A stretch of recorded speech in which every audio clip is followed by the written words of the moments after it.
ప్రతి non veg కర్రీలోకి మసాలా అన్నది పర్ఫెక్ట్గా ఉండాలి. అప్పుడే టేస్ట్, స్మెల్, గ్రేవీ అంతా కూడా బాగుంటుంది. నేను మీకు ఎప్పటి నుంచో చెప్తున్నాను కదా, మసాలా అనేది నాన్ వెజ్ కర్రీస్లోకి చూపిస్తానని. అదే ఈ మసాలా అండి, నోట్ చేసుకోండి అందరూ కూడా.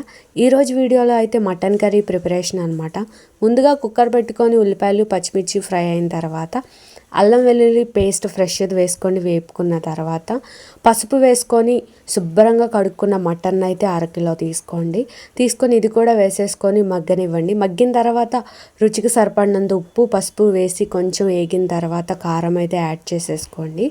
కారం కూడా వేసిన తర్వాత వాటర్ అయితే రిలీజ్ అవుతూ ఉంటాయి. ఇదే టైంలో కుక్కర్ పెట్టేసేయండి. మటన్ కొంచెం ముదురుది అయితే కొంచెం ఎక్కువ విజిల్స్ పెట్టుకోండి. అదే లేత మాంసం అయితే అక్కర్లేదన్నమాట, తక్కువ విజిల్స్లోనే కుక్ అయిపోతుంది.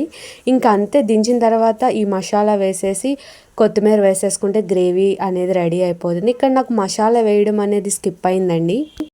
ఈ మసాలా ఏ నాన్ వెజ్ కర్రీలోనే వాడుకోవచ్చండి. చికెన్, మటన్, ఫిష్, ప్రాన్స్లో కూడా చాలా బాగుంటుందన్నమాట. ఇంక ఇంతే, టేస్ట్ అయితే చాలా చాలా బాగా వచ్చిందండి. కర్రీ అనేది టేస్ట్ చాలా బాగుంది. తప్పకుండా మీరు కూడా ఇంట్లో ట్రై చేయండి. ఎలా ఉందో కామెంట్లో చెప్పండి. నా వీడియో నచ్చితే లైక్ చేసి నా ఛానల్ని సబ్స్క్రైబ్ చేసుకోండి. బాయ్.